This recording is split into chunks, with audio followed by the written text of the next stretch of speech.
It's closing time at the pointy end, the tavern that sits at the entrance to the Trident. With the gate open again and the hour getting late, they've decided to shut the tavern for the night. Bobby, can you believe I missed that boat? I mean, I got all my rings on, I was looking so cute, and I didn't even get to go. So unfair, God. Suddenly the sound of a door opening cuts across what Gorka was saying. She turns and she starts saying, wait, look, and she cuts herself off. And she takes in the sight in front of her.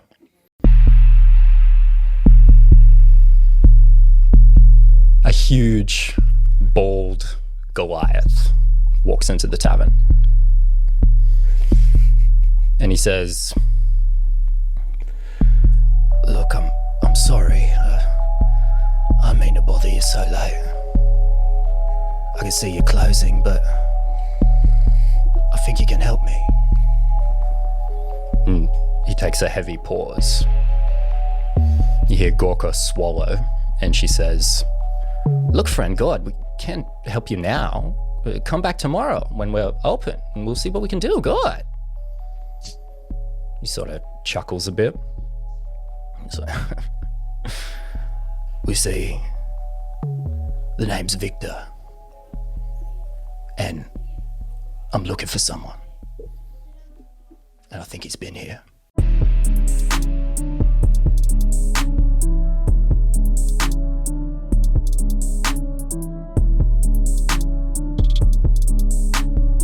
So Eustace, you don't know about any of that.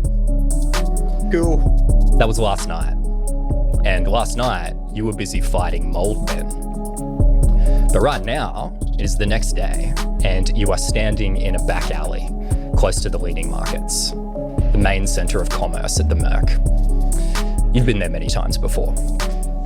You're waiting with your sister Clio for the Marshman Reef Marshal. Told you to meet him here, and he'd give you instructions for your job. So what's going through your mind in this moment as you are waiting for a real Marshman to give you a real job? The utmost mixture of excitement and terror, because again, if Eustace's association with Marshman is that they kill things, and he's not a big fan of it, but it does come with the territory that he wants to claim. So it's this probably like not being able to sit still energy mixed with just absolute terror as he also tries to somehow mask all of that from Clio. But, you know, he's kind of almost like shuffling in the spot, like trying to hype himself up a bit. And then every time he catches Clio looking at him, he just stops in the spot. And Clio, he's excited. What's going through your mind? Well, yeah, she's watching Eustace kind of fidget, whatever. And she's just kind of reserved. She's just kind of trying to play it cool and calm when like, she'll like kind of give like, you know, when you pass a stranger in the street and you do like one of those smiles, like that to him every time he's kind of looking up at her. Yeah, she's just kind of keeping her composure. She doesn't feel good about this. She doesn't want to be doing this, but yeah, she's trying to win Eustace over right now. So whatever.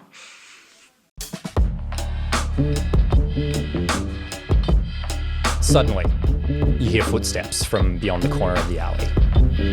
And before you have time to react, in strides a tall Marshman in a long leather duster. He's got his hat tipped low, covering the cool blue eyes that match the color of his skin. He pushes his hat back, takes in both of you guys, and he smiles. And he says, Eustace and Cloud. Well, hell, call me a dry swimmer, 'cause I thought you two would never show up. I guess I owe your boy Raz now. Leaves a space. Oh, okay, Mr. Dry Swimmer. And Eustace is going to tip his hat to him. Kyle, do you want to do the talking, or do you want me to? Hi, Reef. Yeah, we're here. Surprise. Good to see you. I guess, in a way. It's fine. You look good. He walks over and he leans against a box and he folds his arms in front of himself and he's like, here you are indeed, just like the tides. So let's get to work over here. In some developments I need y'all to know about. Okay, Fella's gone Eustace, you missing. better listen close. Fella's gone missing.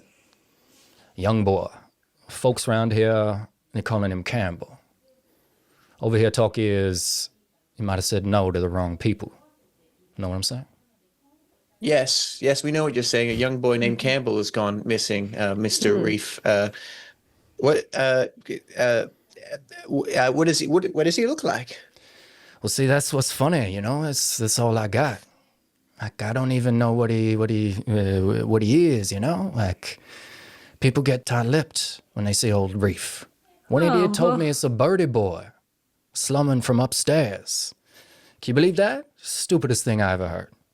We could find a birdie boy named Campbell that's missing that nobody seems to know what he looks like at all or where he's been. Any other tips, anything would be great. Nothing. If you got nothing, then oh geez, we might need a little bit of persuading to really look that deep.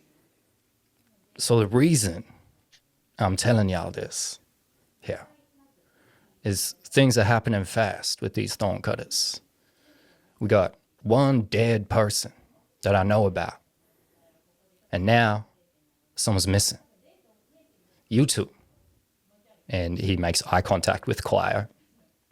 Need to be careful around here. If y'all running anywhere, stick together. Hide in plain sight, but I ain't paying you to be a houseplant. You may need to follow people to find out what's really happening. Okay, that's easy. We can do that, right? Right, Eustace? Right? You can do that. You're good at that. You fit in. You look pretty, whatever, you know? Yeah, I look pretty whatever. I could follow people. Yeah. Yeah. Okay. All right, well, we'll meet back here tonight. Yeah. But you two head out first here, and I'll hang back so we don't get made. Okay.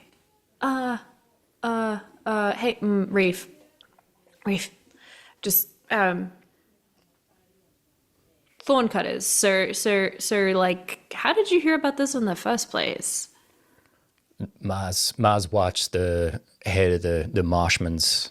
They gave me this job to look into him. Okay. Like I told you before, people don't talk to me. They scared. They're scared of you. Yeah. Really? I can see it. Yeah, it makes a lot of sense. Are you afraid of him? No, in like a guy looks shyly towards her. In like a respect way, I'm scared of how macho he is, and his aura is. It's in.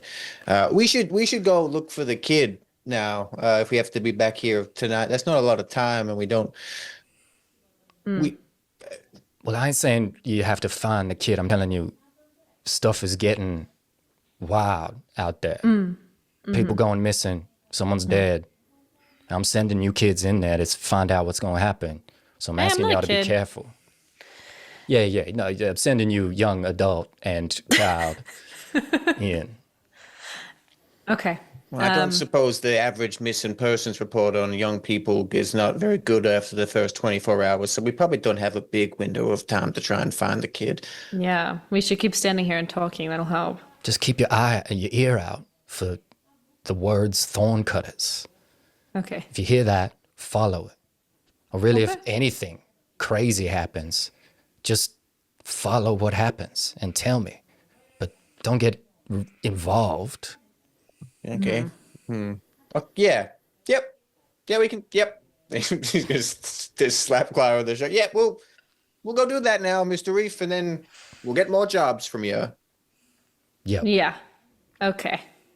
All right. Get out of here, you two. Let's get to work. Okay. And as they go their separate ways, she like turns around and she meet Reef's eyes, and she'll do like the 2-finger like point stare thing, like I'm watching you, and keep going. And then he calls out to both of you as you've turned around, as if he needs to get the final word. And he says this to both of you, but he's making eye contact with you, Clio. He smiles and he says, "Don't do anything I wouldn't do."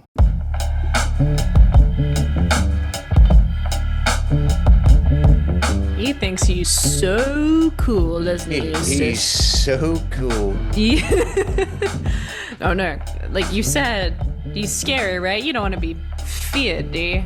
Yeah, but like, Dre is scary, and she's like the coolest person I've ever seen. Yeah.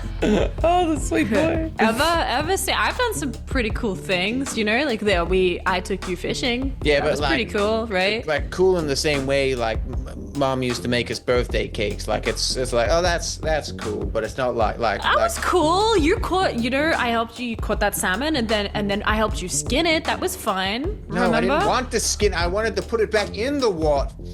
Let's just. It was. I thought Fade you out were on really this great. conversation, and we transition into the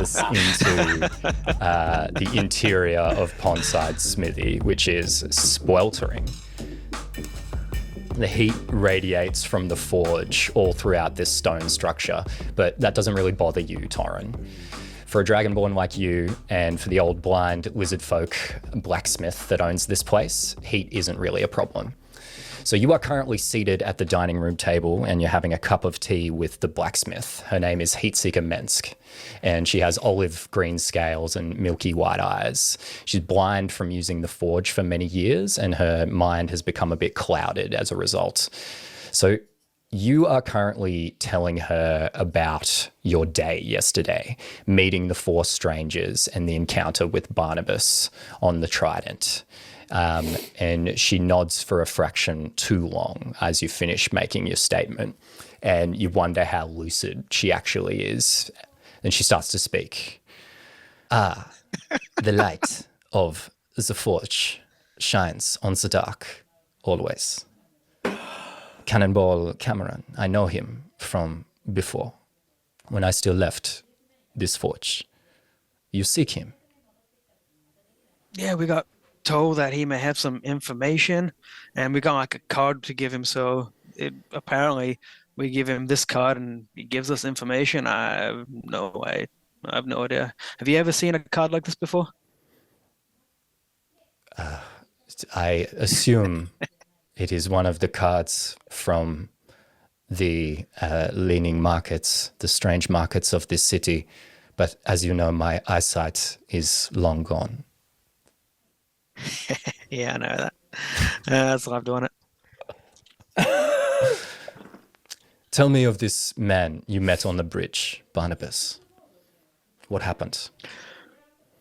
Oh, he was just he'd been attacked. Like all his pottery's been smashed, his cart's been ruined, and when we tried to help, he was just, it's too late, no need to help, there's no point doing this, that, and the other. But I tried to fix it. We tried to help. A little wizard, the one that makes potions. He mended some things, but he was still. I gave him some gold to try to recuperate, but he said, "Who knows what I'll do?" And just walked off all sad like. So, are the thorn cutters really that bad? I do not know. Do you intend to go to speak to Cannonball Cameron? Yeah, I reckon so. Because all the other guys got to help too. They all know, and they all want to do it. So, I mean, someone's got to protect the random group of friends I have. So, Tell me this, apprentice of my dead friend. Why do you care? Why does this encounter on the forked bridge, why does it trouble you so?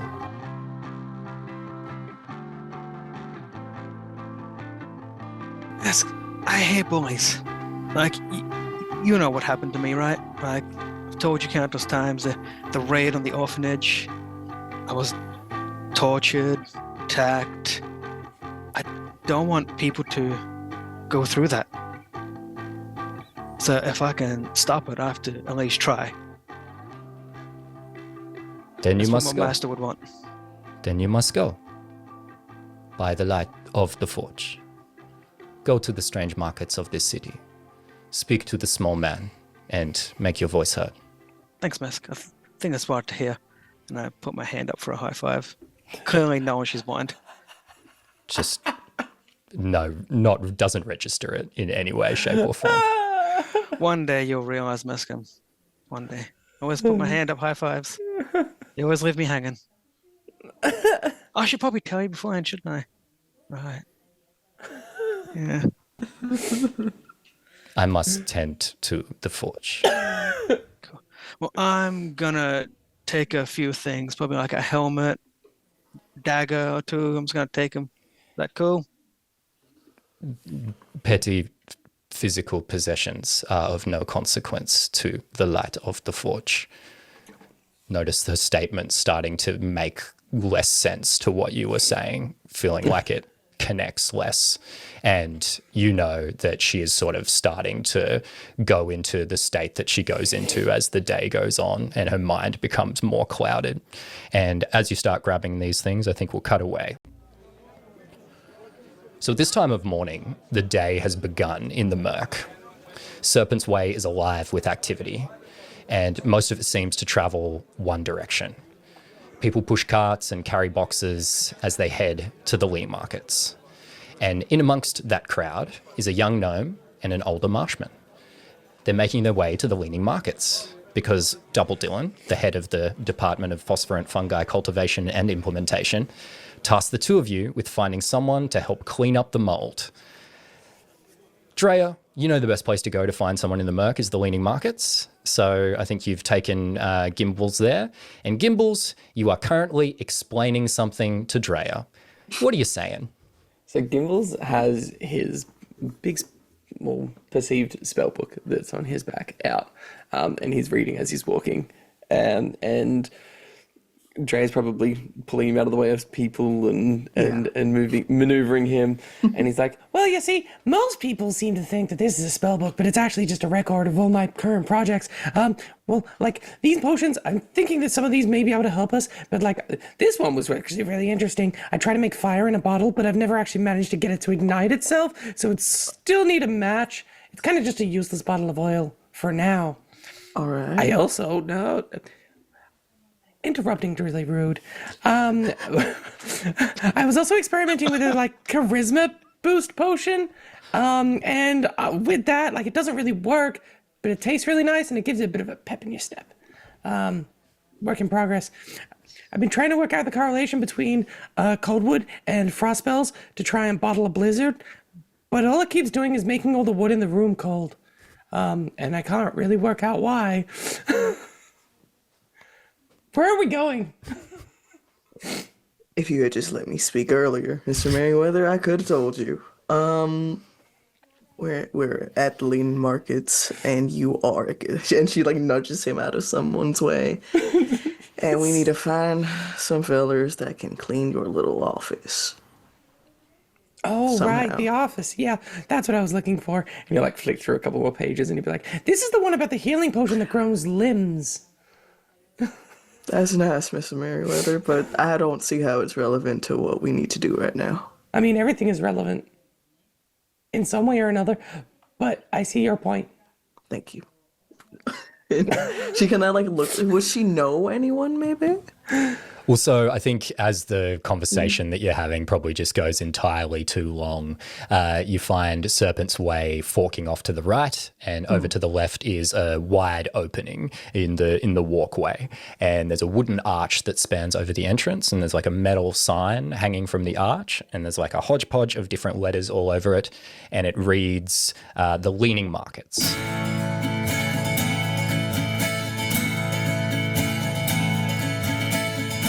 So Gimbals, your jaw probably drops open at this point as you see buildings that lean and tilt at impossible angles, seemingly moving but somehow still standing. It's bustling with life as people haul entire stalls up and down on ropes and pulleys. Water is flowing between the buildings in rushing channels, and you realize the whole marketplace is afloat, moving with the tide. Shops are literally relocating themselves as the water rises and falls, and they're moving up and down canals with there's complicated pulley systems raising and lowering the water.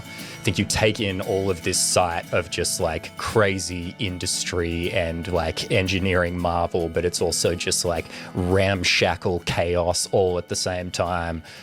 What do you say when you see this?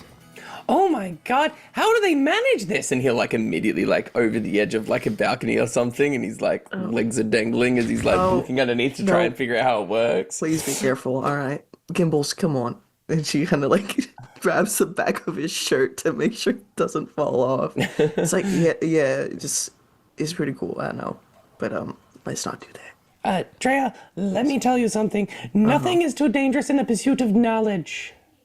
Do you know how to swim? No. Her grip is still very firm after that response. Okay, we'll cut away again here. So meanwhile, Eustace and Clio, you've made your way into the leaning markets now. You entered through a side entrance, and Eustace, it's happening. This is your first time. You're doing a real job for a real marshman. You had the apprehension before. What are you actually doing now that you're like on the job?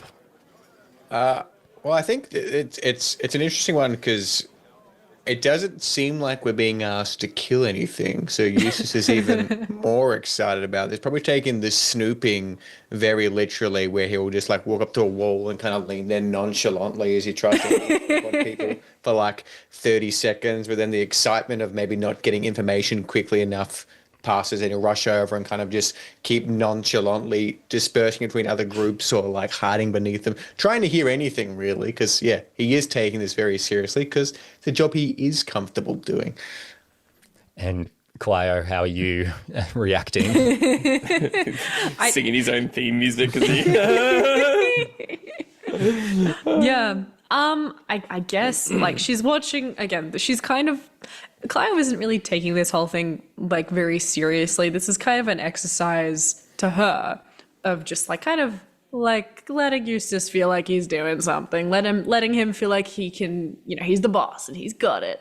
And so in that kind of thing, she's just sort of letting him go. She's already kind of relatively like you're stealthy and good at listening.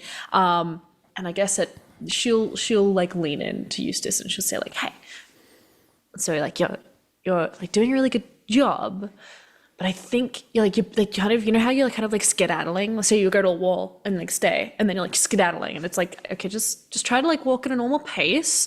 You'll find that, just when when you're not paying attention to anything, you're probably just walking, right? Just walking. So just walking and just. Do you think the skedaddling's negatively impacting my ability to? I do. Okay. Yeah. Okay. Yeah, I can minimize this. So just how should I walk then? Oh, okay. So I see you've got kind of quite a wide gate right there. So just bring it down. Like just make it just smaller.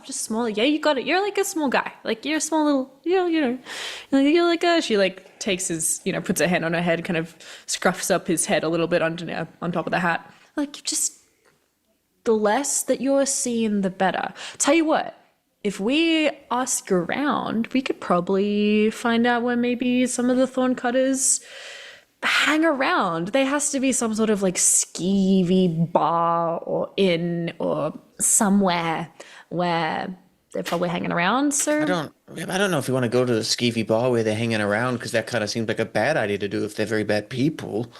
Yeah, but if we just slide on in there and listen quietly, it should be no problems, right? You're getting really good at that. You're really good at, like, I'm seeing your wall leaning inside of a bar without the skedaddling. That's a win. But would Reef do that?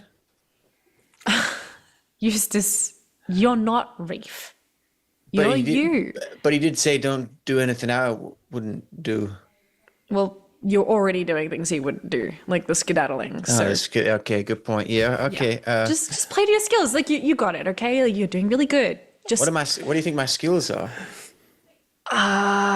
well, you're really good at killing things accidentally. That's a good one. Yeah. You were really good at catching fish that one time. Like I said before, you didn't really like the ending of that. But you're a great listener. You're really good at doing what you're told. I think that's a good skill. You're a good follower, right? Oh, yeah. Yeah. Yeah. And look at you. Yeah. You can, maybe one day you can grow up and be a really good leader. You know? So, did you want me to go sneak? Yes, Eustace. So, what are you gonna do? She's gonna like look at his eyes. What does he look like when I look down at you? I think he is looking for direction here. Like this lost puppy dog now looking for direction on what the right thing to do is. Well, she'll see kind of the like puppy dog eyes in his eyes. Look, this is your big mission, right? So how Yeah. about you call the shots and I'll just follow your lead, okay? I can give you help along the way, like I said, like the skedaddling. Like, I don't really think we need to be inside of cardboard boxes. I think that's kind of more conspicuous. So just act casual. You don't need to, you look tough. I mean, you could look tough if you just didn't try acting looking tough, Okay.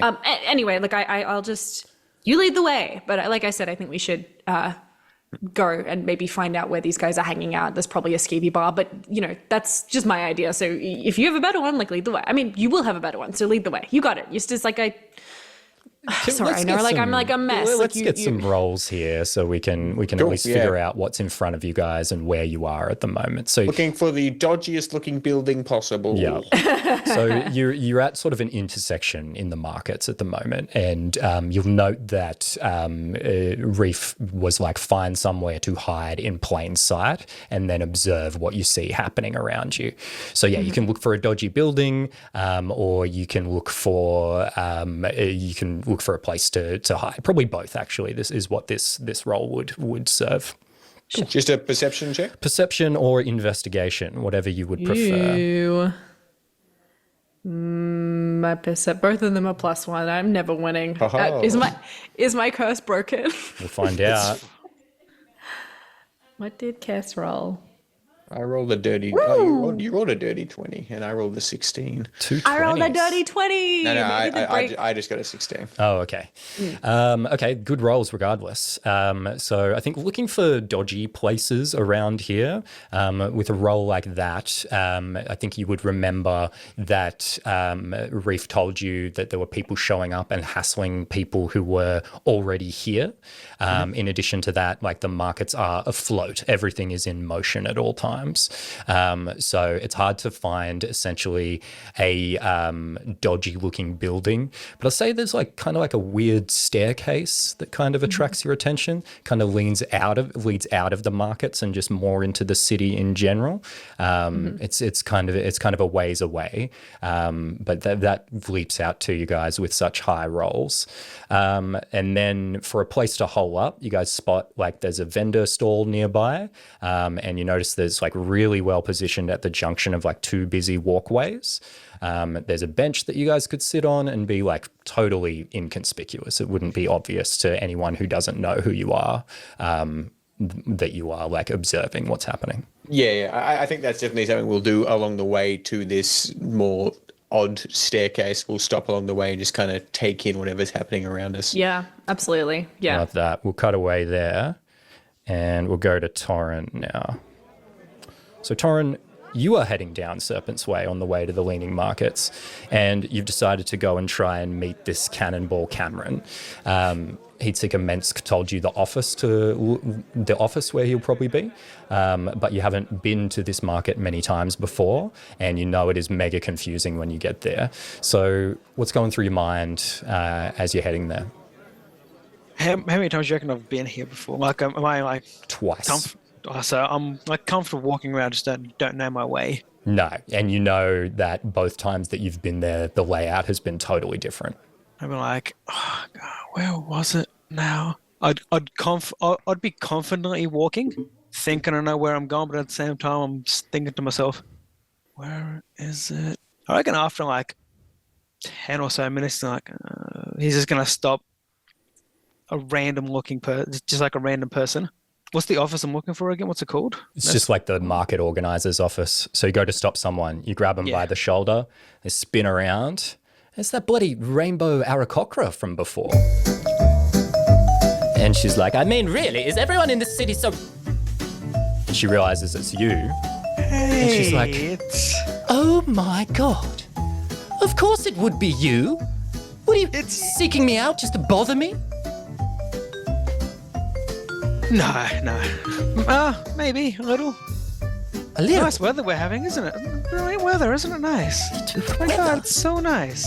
I must say, this is a strange coincidence for this to happen twice. Who are you anyway? Oh, my name's Torrin.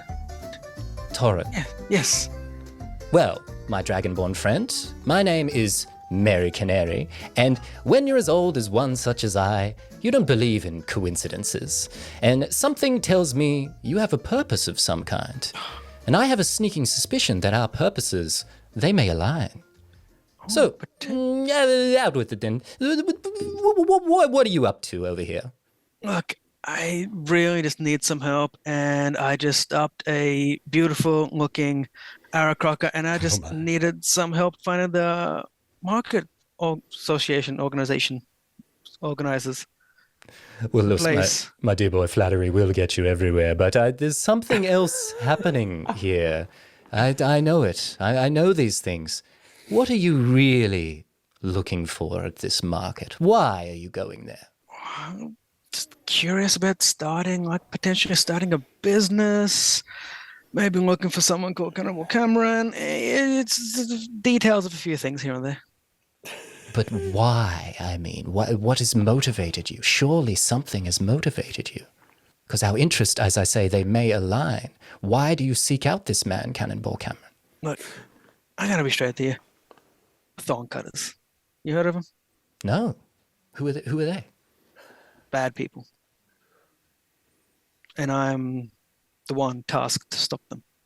I am the one to do this. You are the one. She takes a heavy sigh and she says, well, my dear boy, the one, I should say, a noble quest you have indeed, but one I must only wish you the best of luck on. Because alas, it is not what I am here for. I have my own quest and I fear I am late already. But if I may give you one piece of advice before I go. Something strange is happening in our fair city. My fellow Aarakocra grow more distant by the day from the folks like yourself who live down below. But I sense a great change on the horizon. And I must say, in a great change, much is always lost. I myself have already lost 2 of my friends. So, my boy, in these strange times, find your friends and keep them close.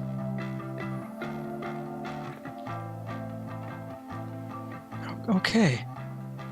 So about the market organization, can we get a No, I have no idea. locale? No, I'm not from here. Do you think I'm from here? That's hilarious. No, sorry, I'm late. I have to go. And she walks off and we'll cut away at this point. So now, Gimbals and Drea, you've entered the leaning markets. There's commotion all around you. Water levels are rising, and there's a central canal where people are hopping on and off floating shops. Drea, you know that the organizer's office, you know what it looks like, but the thing is, with the floating markets, you're not exactly sure where it's going to be. So you know the standard practice for this is to head in to like a central observation platform and look for it where it is, basically, and then get there. So Gimbals is pretty distracted by all this activity. Gimbals is probably strolling alongside Drea, drenched. Okay, so you pull Gimbals out of the water. Yeah. It's like, I don't have a cloth for you, Gimbals. I tried Like to a wet cat. So it's like, I tried to tell you. She like, plops him down. It's flat. Gimbals probably laying there and he's like, well, see, like, they use these pulley systems. They're extremely overly complex. I imagine if they used a float system, they'd probably get better, like, versatility. And places would stay in the same spot. They could anchor them and then float them so that they could stay with the water level. And I need to speak to whoever manages this thing. I'm sure you'll get the chance to if you just she like tries to look around for any like spare pieces of dry cloth she has on it. She just like waves it off. And Gimbals she goes, like stands up and prestidigitations himself. there you go. We need to like find a platform so just so I can find this building. You mind just staying next to me and don't fall off, yeah? Yeah. Yeah, all right. Just she like looks down at him, takes a step, looks back. Make sure he's following. He's like, come on.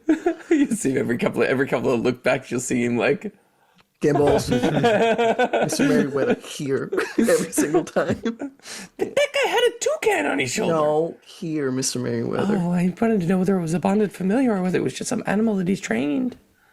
Next time. Okay. So Gimbals are traipsing along behind Drea, and I think this time something different distracts you. There's like a spark of flame, a splash of water. You look over. It's Eustace. Oh, What the hell? You have no idea what he's up to. What do you do? droplet! Droplet! We're still sitting on the bench trying to just take everything in. I thought you were on the way to the On the way, staircase. cool.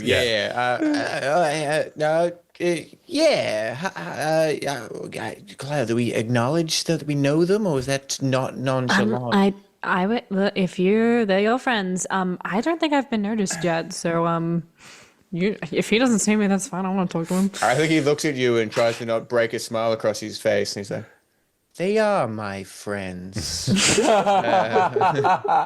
Hi, Gim,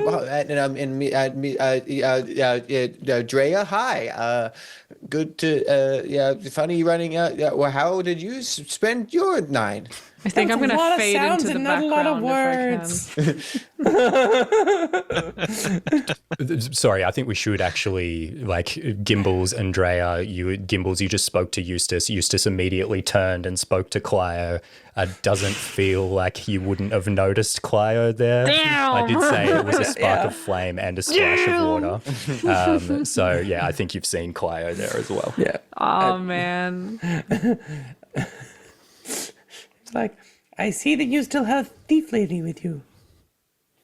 Yeah, that's. I don't even That's have my- anything left to steal. I'll have you know. I didn't steal anything from you. I was encouraging him because we need to, you don't understand. You've got money. You don't understand. I think Eustace kind of wanders over next to Drea, and then kind of just like stands upright and kind of adjusts his hat. Yeah, we're on a job right now. You know how it is.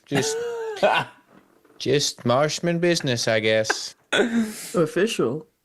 Marshmallow business. Wow. Yeah, got it from Reef. You know, we go Oh, way back. the other day where you met him yesterday. The day's a long time. Is it Actually, morning? It's morning, isn't That's it? the day after. Yeah. Yeah. I think Drea looks at the sun. Is like, yeah, long time. Yeah. What are you guys doing here? Oh, we need to clean the office to make the tourism thingy. What are you guys doing here? You said you're on official business. What is it? Can I know? If you can't tell me, can I ask Reef? You know how I can talk with Reef and find out? no, if you could get on to Reef. Actually, if I could speak to you, big one. What's your name again? Dreadnought, Drea. Yeah, whatever. I think she's pretending to not know your name, so she seems cool. I am cool. I don't need to pretend to be cool. I am cool. Look at me. I'm cool. Look at my cool outfit. I'm cool. You don't look cool. I bet you wear the same clothes every day. That's nerdy. I have 17 of these vests. That's pretty cool. But they're a little bit different. Okay, all right, whatever. I'm not talking to you, short stack. Drea, can I talk to you? So you do know my name. Well, whatever. Come on. And she kind of takes her shoulder and kind of leads her off, just to the side. Right. So, this Reef guy, I just wanted to, you're old. You've been doing marshman stuff for like ever. So you probably know his deal, right? Normally, if they were some older folks, I would know them. Maybe did some jobs with them. But this guy, I don't know. Probably one of the newer ones. I wouldn't say I know him too well. Well, I don't really like to ask for help, but given that you're a part of their little club, if you could, I don't know, if you just happen to learn anything about him, I'd like to know more because I don't want to be doing work for someone who sucks. I think that's a reasonable ask. I'm proud of you for saying you need help. Don't do that. I'm proud of you. And she taps the top of her head. It's like that. Good job. All right, yeah, don't touch me. All right. Okay, Burns fair your enough. Yeah. It's like, ooh. It's like, it's like, ooh, all right. Yeah, of course I would. Okay, great. that it? Cool. Yeah. Thank you. All So right. as I like was that. saying, Eustace, when you're swimming in the water, do you like become the water? Are you part of the water, or are you just like there as well? And if that makes you different and you're not part of the water, then is your consistency not exactly water? How does that work? Do you grow bigger, or is this? Are you my age, or are you?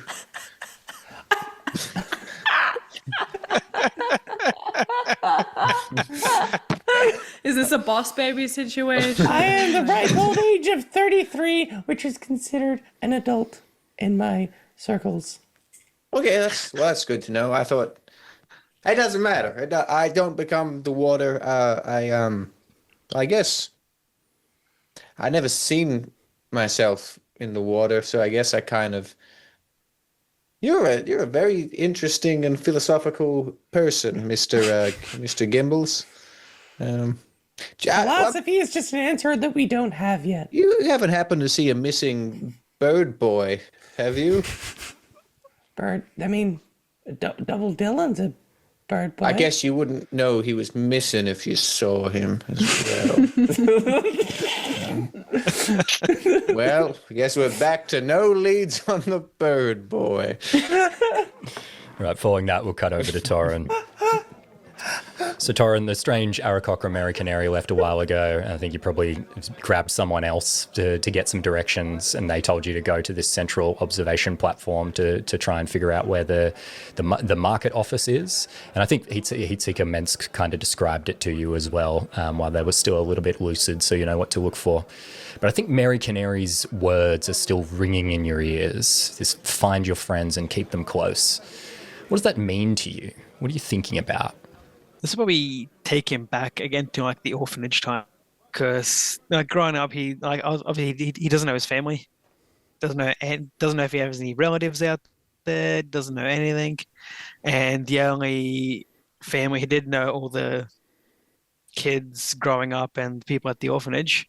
He doesn't know where they've gone. They've all dispersed. Some of them died at the raid. Some did manage to escape. So he takes it as kind of like if you find a group of people that you connect really well with and you've shared stuff with, like be their suit of armor. If I'm going to be able to do this, I have to be able to help them help me and keep them safe. So you are lost in thought, in these very deep and emotional thoughts that you're thinking, and you're absent-mindedly walking, and once again, you bump into someone. But this time, it is a very tall, very imposing Water Genasi Marshman. You collide with Drea. I think she turns around, and Torrin, you realise it's her, and then you're like, oh, it's Gimbals and Eustace and Clio. What do you guys do? Oh, hey. Oh, not looking where you were going, huh? She gonna like gives him a pat on the shoulder. Sorry, Dreads. Hi. Sorry. Trades. Nah, you're right. What are you doing Wow. here? Oh, Gimbals. Hi! Potions. Is it droplet, waves, puke boy? Like, what are we doing? Which one is it? The first two are good. Okay. Yeah. Sticky Fingers is here too. Yeah, the circus is back in town. Awesome. Actually, reminds me of something. Like I've had a lot of people say things to me, and it's kind of making sense now. So, like, you all know I make things right, and destiny is pulling us together. Obviously, for some bizarre reason, because we're back together again now. So, one day, soon, hopefully, maybe, Dreads, can I have a look at your swords? Because I think I can make them better. She kind of like looks taken aback at first. It's like better. Yeah. I think they're fine. But she like slowly takes one out and she goes, "Do you need both?" Not now, not now. Oh, Man, okay. I need time to looks back study at- them. So, Okay. Gimbals, I've got something in mind, but I need a few more things. I have many questions. Yeah, we'll get to them. Droplet, I just do these. I'm like, I got something for you. And but you, the stealing one. Well, I haven't done anything. Can you guys? We keep coming back to this. I didn't do anything. There is nothing. I got nothing. All right. You Just 'cause actively I'm good tried at to something. steal from me. I didn't. I was teaching him. I hate to agree with him, Cloud, but I've grown up with, all you did was steal. That's kind of how we get food. And Do you like having food on the plate? Yeah, but he's not Eustace? he's not technically wrong. We didn't buy the food. Eustace. Carry on. Anyway, I have something for you, something that you might help, and I think you can think of some interesting ways to use this. What's the catch? I don't have any money to give you, bro. No catch. I don't know. I think that's Look. yeah. No catch. If Disney's brought us together, and I've got the means to make sure you don't get yourself killed, I'll help.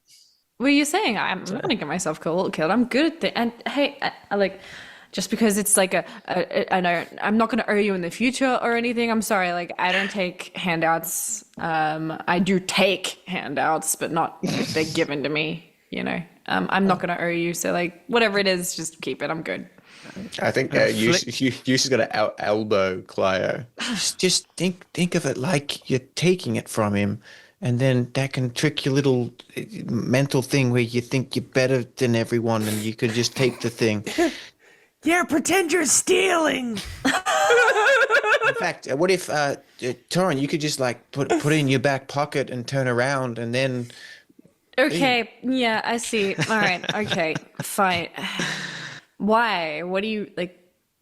Why would you make something for me? Like, we haven't. I think I've had one conversation with you properly, and it's been telling you to not do whatever you were doing. Talking to Eustace. Like the whole destiny thing, send him in up at the roost. Yeah, it was a thing. So consider this like a fresh start, like a peace offering. I think I don't think this has ever happened to Claire before. Or at least not since for a very, very long time. And you see her like, she's got her hackles up, and when you say that, she kind of like, I don't know, a little wall goes down. So for destiny, you're just giving. Okay, sure. All right. Sure. Why not? But and you're sure like I'm not gonna owe you? No owing. Okay, fine. All right. No. I flick her like a ring. A ring, and she like catches Yeah. it. Oh, I put that on. is this like, you're nice, but like I didn't think we really had that kind of like. I've got a whole like I gotta take care of him. Like, Did I misjudge this? I mean, it's not. I'll wear. I mean, I'll have it, but like I don't know if that's like, you seem like a nice guy, but all right, yeah, I'll put it on. Yeah, I'll unsheath like a dagger as well. And Oh, like, I knew it. And she goes to grab the dagger to like hold it up to him. You won't need that one. As you see this glistening in the light, it's almost, when the sun hits it, almost looks like there's like fire inside the blade. It's just the way like the coloring happens on it. You ready? Ready for this? Don't stab me. I'm just gonna throw it. I'm gonna throw it over her head. Oh like it God, she goes ducks. Way somewhere. So does Gimbals. Have you got the ring on? I've got the ring on. Yeah, I've got the ring on. Why? Why are you throwing a knife at my head? Point your hand to where the dagger went. Is it like stuck in a wall or anything behind me? Sure. Did it hit a wall, Jack? Yeah, it hit a wall. Hit a wall. Stuck in a wall. Okay, I'll like turn my head and she kind of looks at it and she like opens her hand, reaching out towards it.